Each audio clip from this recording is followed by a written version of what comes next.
لیکن علماء اکرام نے 6 بڑے احسانات کا ذکر فرمایا ہے۔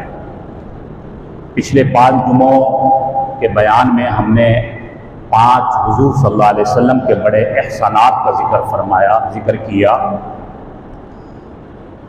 ایک احسان ایک جمعے کے بیان میں ہم نے عرض کیا۔ آج 6واں احسان ہے، اور وہ یہ ہے کہ حضور صلی اللہ علیہ وسلم نے آ کر منزل سے بے خبر انسان کو اس کی منزل سے آگاہ کر دیا۔ حضور صلی اللہ علیہ وسلم نے آ کر دنیا کے انسانوں کو جو کہ اپنی منزل مقصود کو کھو بیٹھے تھے، ان کو ان کی منزل سے روشناس کرایا، ان کو ان کا دنیا میں آنے کا مقصد بتایا۔ کیونکہ حضور صلی اللہ علیہ وسلم کی آمد سے پہلے انسان کو اپنے مقصد کا ہی پتہ نہیں تھا کہ میرا دنیا میں آنے کا مقصد کیا ہے، اور اس کو اپنی منزل سے بھی آگاہی نہیں تھی کہ میری منزل آخر ہے کیا۔ دنیا میں کوئی بھی چیز بغیر مقصد کے لیے نہیں ہے، اور دنیا میں کوئی بھی انسان یا کوئی بھی کام ہو وہ منزل کے بغیر نہیں ہے۔ تو انسان تو اشرف المخلوقات ہے، اس وقت انسان کو نہ اپنے مقصد کا پتہ تھا اور نہ اپنی منزل کا پتہ تھا۔ بعض نے اپنا مقصد مال و دولت کمانا سمجھ رکھا تھا کہ میں زیادہ سے زیادہ مال و دولت جمع کر لوں، مجھے میرا مقصد حاصل ہو جائے گا۔ کسی نے اپنی زندگی کا مقصد حکومت کا حاصل کرنا سمجھ رکھا تھا، اور وہ حکومت کو حاصل کرنے کے لیے پھر ظلم و جبر، ہر قسم کے ہتھ کنڈے کو استعمال کرنا اپنے لیے جائز سمجھتا تھا۔ اور کسی نے منصب اور عہدوں کو حاصل کرنا اپنا مقصد سمجھ رکھا تھا، اور وہ اس کے لیے کہیں بھی جا سکتا تھا، کچھ بھی کر سکتا تھا۔ اور کسی نے اپنا مقصد محض چوری چکاری، ڈکیتی، غلط کام وہ سمجھتا تھا کہ میرا مقصد ہی یہی ہے۔ حضور صلی اللہ علیہ وسلم نے آ کر انسان کو اس کا مقصد بتایا کہ تمہارا مقصد اللہ کو راضی کرنا اور اللہ سے راضی ہونا ہے۔ یہ انسان کا اصل مقصد ہے دنیا میں آنے کا، کہ اللہ کو راضی کر لو اور اللہ سے راضی ہو جاؤ۔ اور انسان جو اپنی منزل کھو بیٹھا تھا، اس کو اس کی منزل سے آگاہ کیا کہ تمہاری منزل یہ دنیا نہیں ہے۔ انسان تو اس دنیا کو اپنی منزل سمجھ بیٹھا تھا کہ جو بھی ہے بس دنیا ہی ہے، دنیا کی زندگی ہے۔ اس بھٹکے ہوئے انسان کو ہمارے نبی نے سمجھایا کہ تمہاری منزل دنیا نہیں ہے، تمہاری منزل آخرت ہے۔ تو تمہیں تو دنیا میں بھیجا اس آخرت کی تیاری کے لیے ہے، اس آخرت کے لیے زاد راہ جمع کرنا تمہارا مقصد اور تمہاری منزل ہے۔ کفار سمجھتے تھے کہ بس دنیا کی زندگی گزار لی اور اس کے بعد ہم مٹی میں مل گئے، اور مٹی میں ملنے کے بعد سلسلہ ختم ہو گیا۔ اذا كنا عظاما نخرا قالوا تلك اذا كرة خاسرة۔ ان کا عقیدہ تھا کہ ایک دفعہ جب ہم مٹی میں مل جائیں گے تو بس سلسلہ ختم ہو جائے گا، اب اس کے بعد اٹھنا نہیں ہے، اس کے بعد کچھ نہیں ہے، اس کے بعد کوئی ہم نے زندگی کا حساب کتاب نہیں دینا۔ تو حضور صلی اللہ علیہ وسلم نے انسان کو اس ناکامی سے نکالا اور انسان کو بتایا کہ تمہاری کامیابی کہاں ہے، تمہاری منزل کیا ہے، تمہارا مقصد کیا ہے، تمہاری دنیا اور آخرت کی فلاح کہاں پر ہے، دنیا اور آخرت کا سکون تمہیں کہاں پر ملے گا۔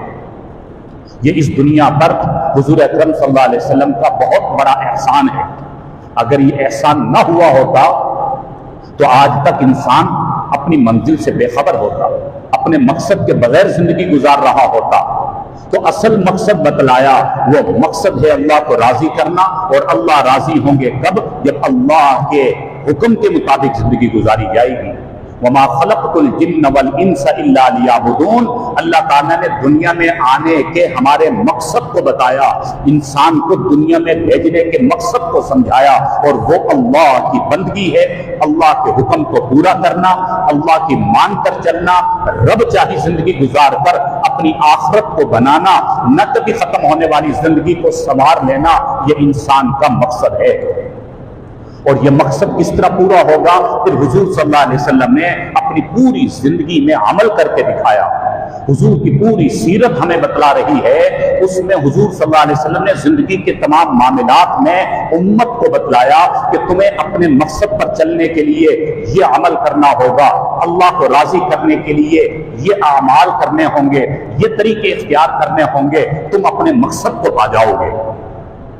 اور منزل سے روشناس کرایا کہ تمہاری منزل یہ دنیا نہیں ہے بلکہ تمہاری منزل تو آخرت ہے، اور آخرت کی کامیابی ہے۔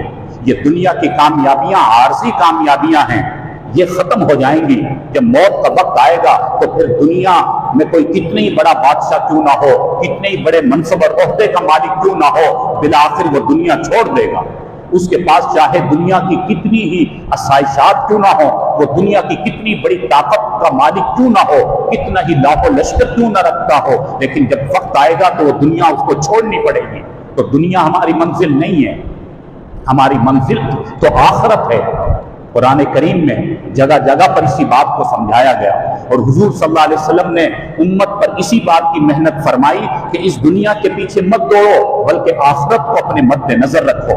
وَفَرِحُوا بِالْحَيَاةِ الدُّنْيَا، وہ جو دنیا کی زندگی میں خوش ہو کر بیٹھ گئے، دنیا کی زندگی میں ہی شاداں و فرحاں، وَمَا الْحَيَاةُ الدُّنْيَا إِلَّا مَتَاعٌ، فرمایا دنیا کی جو یہ زندگی ہے یہ حقیر ہے، یہ تھوڑی سی ہے، اللہ متاع، یہ تھوڑے سے وقت کے لیے اللہ نے تمہیں دنیا کی زندگی دی ہے، باقی رہنے والی زندگی وہ آخرت کی زندگی ہے، کبھی نہ ختم ہونے والی زندگی آخرت کی زندگی ہے۔ اب اگر انسان نے اس دنیا کی زندگی میں اپنی آخرت کے لیے محنت کر لی، زاد راہ جمع کر لیا اور اللہ کو راضی کر لیا، تو اس کی کبھی نہ ختم ہونے والی وہ جو زندگی ہے وہ اس کی ہمیشہ کے لیے کامیاب ہو جائے گی۔ یہ ہے ہماری منزل کہ ہم نے اللہ کو خوش کرنا ہے، اللہ کو راضی کرنا ہے تاکہ ہمیں ہماری منزل جنت کی صورت میں مل جائے۔ اور اگر ہم نے اپنی منزل کو کھو دیا تو پھر دنیا میں بھی بے سکون اور آخرت میں بھی بے سکون۔ اس آخرت کے دن کو یاد کرایا، اس آخرت کے دن کو ہمیں یاد رکھنے کی ضرورت ہے جب ہر انسان نے قیامت کے دن میدان محشر میں جمع ہونا ہے، جب ہر انسان اپنے اعمال کا حساب دے گا، ایک ایک لمحے کا حساب دے گا۔ فرمایا کہ زندگی کے ایک ایک سیکنڈ کا حساب دینا ہوگا۔ حضور صلی اللہ علیہ وسلم نے فرمایا جب تک وہ ان سوالوں کا جواب نہیں دے دے گا، اس وقت کی تانبے کی جو زمین ہوگی تپ رہی ہوگی، سورج سوا نیزے پر ہوگا، اور ہر انسان اپنے گناہوں کے بقدر پسینے میں ڈوبا ہوا ہوگا، اور زمین جو تانبے کی ہوگی، ہر انسان کے پاؤں اس زمین کے ساتھ چپک چکے ہوں گے، پیوست ہو چکے ہوں گے، اور وہ زمین جو تانبے کی ہے اس کے اس وقت تک پاؤں نہیں چھوڑے گی جب تک وہ ان سوالوں کے جواب نہیں دے دے گا۔ ہر انسان نے سوالوں کا جواب دینا ہوگا۔ سوال کیا جائے گا، بتاؤ اللہ نے تمہیں زندگی کی یہ دولت نصیب فرمائی، اللہ نے زندگی کا انعام عطا فرمایا، تم نے اس زندگی کو کس طرح گزارا؟ پھر ایک سوال کیا جائے گا، اللہ نے تمہیں جو مال دیا تھا اس مال کو تم نے کہاں پر خرچ کیا؟ بلکہ پہلا سوال ہوگا کہ مال حاصل کس طرح کیا؟ کہیں حرام ذریعے سے تو مال نہیں کمایا؟ اس کا بھی سوال ہوگا۔ جب تک جواب نہیں دے دے گا اس زمین سے وہ آگے نہیں بڑھ سکے گا۔ پھر اگلا سوال ہوگا کہ تم نے مال پھر خرچ کہاں پر کیا؟ جائز طریقے سے کمایا تو صحیح، لیکن خرچ اگر ناجائز جگہ پر کیا، ناجائز طریقے سے کیا، اس کے بارے میں بھی پوچھ ہوگی۔ جب تک وہ اس کا جواب نہیں دے دے گا آگے بڑھ نہیں سکے گا۔ اگلا سوال کیا جائے گا، اللہ نے تمہیں علم کی دولت نصیب فرمائی، تم نے اس علم پر کتنا عمل کیا؟ اللہ نے تمہیں معلومات دی، عقل سلیم عطا فرمائی، اللہ نے تمہیں فہم دیا، اچھے برے کی تمیز کا شعور تمہیں عطا فرمایا، تم نے اس علم پر کتنا عمل کیا، اپنی زندگی کو کتنا قیمتی بنایا؟ جب تک وہ ان سوالوں کے جواب نہیں دے دے گا اس وقت تک فرمایا کہ وہ اپنے قدم آگے نہیں بڑھا سکے گا، اور وہ اس زمین اس کو چھوڑے گی نہیں۔ اتنا نازک وہ موقع ہوگا۔ اور فرمایا وہ قیامت کا دن جب انسان ایک ریت کے ذرے کے برابر بھی اس کا کوئی اچھا یا برا عمل ہوگا، قیامت کے دن سامنے آئے گا۔ فَمَن يَعْمَلْ مِثْقَالَ ذَرَّةٍ خَيْرًا يَرَهُ وَمَن يَعْمَلْ مِثْقَالَ ذَرَّةٍ شَرًّا يَرَهُ۔ فرمایا کہ ایک ایک ذرے کے برابر بھی اعمال کو پوچھا جائے گا، اور قیامت کے دن اسکرین لگا دی جائے گی، سمجھ لے کہ فلم چل رہی ہوگی، ہر انسان دیکھ رہا ہوگا یہ میرے اعمال ہیں۔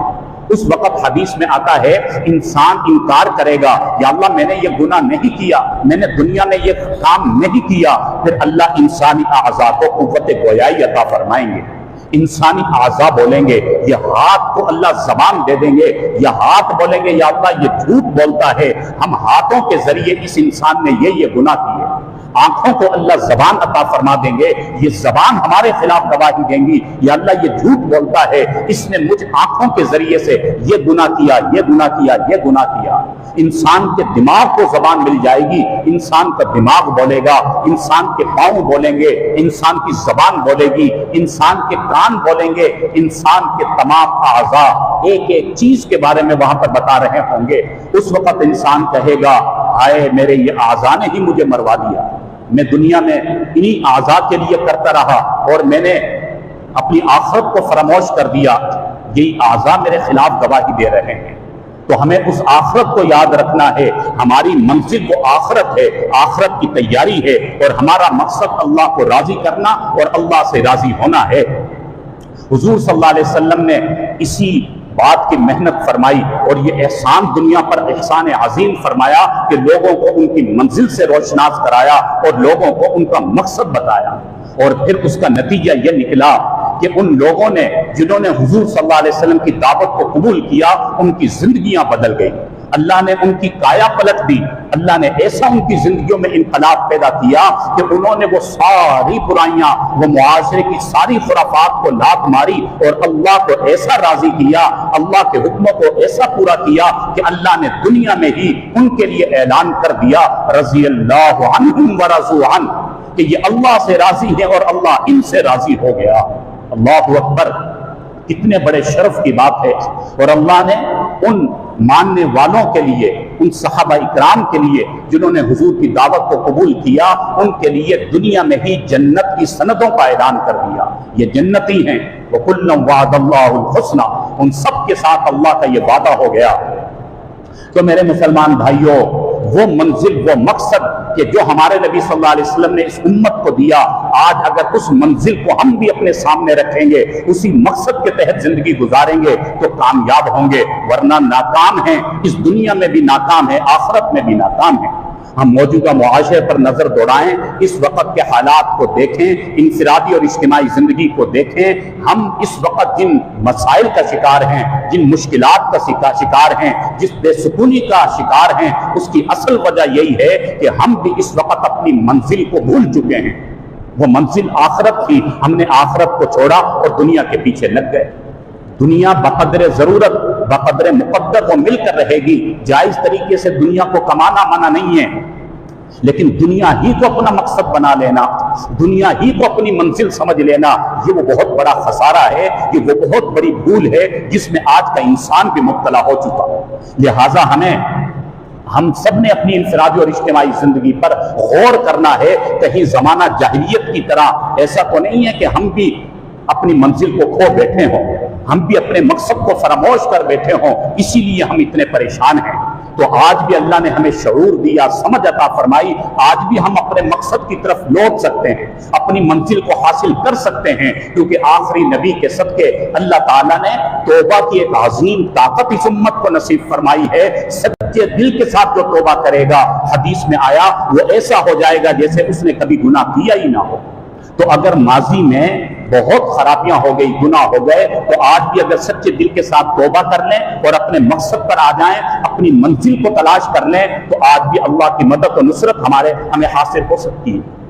آج بھی اللہ کو ہم راضی کر سکتے ہیں، اپنی آخرت کو ہم کامیاب بنا سکتے ہیں۔ تو میں نے عرض کیا، یہ حضور صلی اللہ علیہ وسلم کا اس امت پر بہت بڑا احسان ہے کہ ہمارے نبی نے اس امت کو اس کی منزل دکھائی، مقصد بتایا۔ تو یہ 6 عنوانات جو حضور صلی اللہ علیہ وسلم کے 6 بڑے احسانات جو ہم نے 6 جمعوں پر عرض کیے، اللہ رب العالمین ہمیں ان تمام چیزوں پر عمل کرنے کی توفیق نصیب فرمائے۔ اللہ تعالی ہمیشہ اپنے پیارے نبی صلی اللہ علیہ وسلم کی سیرت کے ہر پہلو پر عمل کی توفیق نصیب فرمائے۔ وآخر دعوانا ان الحمد للہ رب العالمین۔